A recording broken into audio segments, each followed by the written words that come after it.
ध्वजा फहराती आपको मिलेगी। ठीक आंगन के मध्य में, घर में कोई मांगलिक कार्यक्रम हो, विवाह हो, यज्ञोपवीत हो, कुछ भी मंगल कार्यक्रम हो, तो कार्यक्रम के पहले हनुमान जी का ध्वजा बदला जाता है, नवीन ध्वजा लगाई जाती है।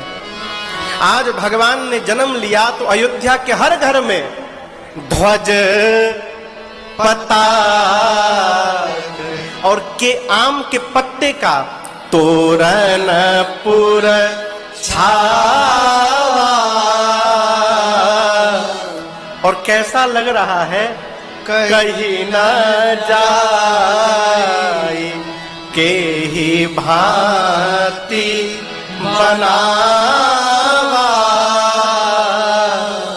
इतना सुंदर लग रहा है वो। पूज्यपाद गोस्वामी तुलसीदास जी कह रहे कि मेरी कलम उसको लिख नहीं पाएगी, केवल उसका अनुभव किया जा सकता है। देखिए, मैं आपसे निवेदन करूं, जैसा हम देखेंगे ना वैसा ही हमारे मन का और विचार का निर्माण होगा।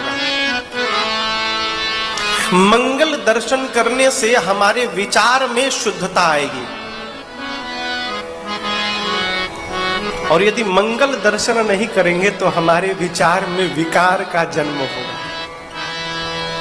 महापुरुषों ने, संतों ने, बुजुर्गों ने जो नियम बनाए कि क्या लगाना है, किसके अब घर में उत्सव हो रहा है, यदि उस उत्सव के मध्य में आपके मन में विकार आ गया तो उत्सव कैसे होगा?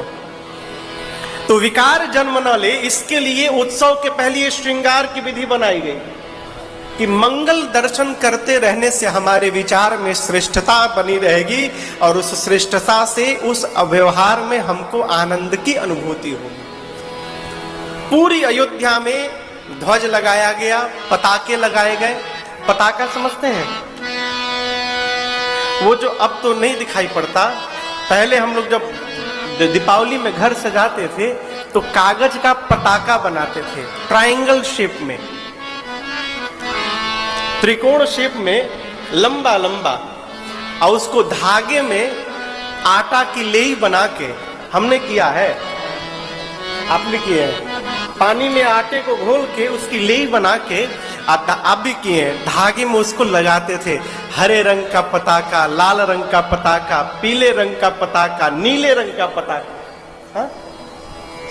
4 रंग ना, इसको सजाते थे। फिर उस पताके की लड़ी को पूरे घर में लगाते थे। जो ये चाइना का भुकभुकिया लाइट आया हो सब समाप्त कर दिया है?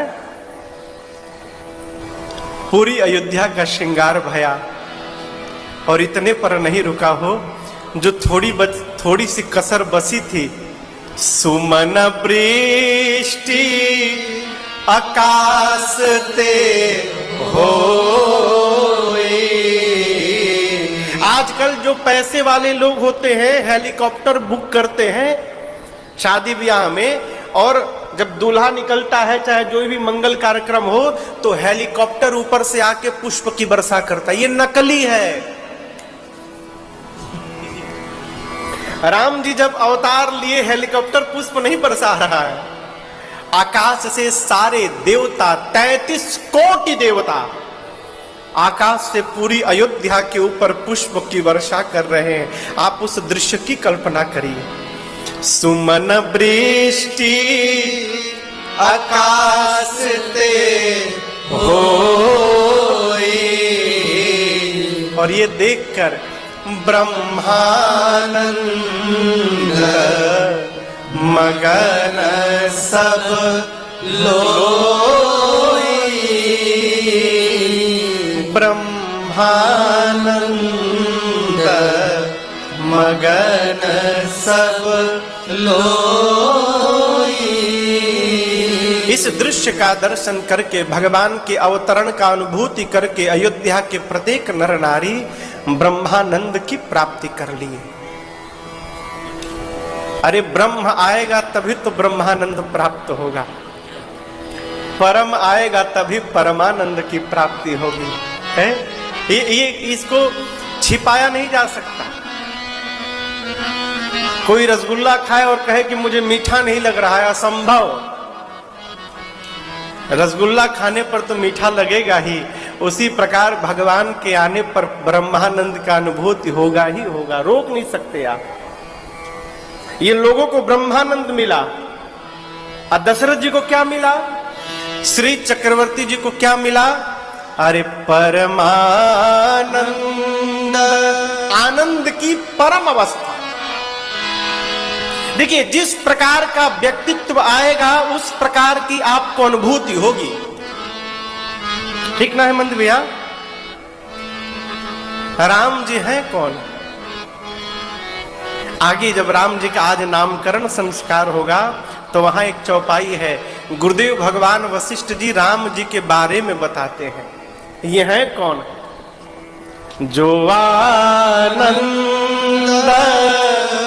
सिंधु सुख राशि। राम जी क्या है? राम जी आनंद के समुद्र हैं। नदी नहीं है, तालाब नहीं है, झरना नहीं है, क्या है? समुद्र है। नदी के जल को मापा जा सकता है, तालाब के जल को माप लिया जा सकता है, लेकिन ऐसी कोई गणित नहीं बनी जो समुद्र के जल को माप कर बता दे कि कितना जल है। भगवान जल के समुद्र नहीं है, आनंद के समुद्र है। समुद्र में जितना जल भरा है, मेरे राम जी के पास उतना आनंद भरा है। जब आनंद का समुद्र आया तो दशरथ जी महाराज को परमानंद पूरी मन राजा, महाराज आनंद से भरी गए। आपको एक बात मैं बताऊं, वास्तव में जिसको आनंद की अनुभूति हो जाएगी माई बाप ना, उसके जीवन से नियम समाप्त हो जाएगा। वो फिर पागलों की तरह व्यवहार करने लगेगा। हमारे एक चाचा कहा करते थे, बेटा जानते हो पागल मतलब जो भगवान को पाकर उन्हीं में गल गया है, वस्तुतः वही पागल है। वही पागल है जो पाकर गल गया।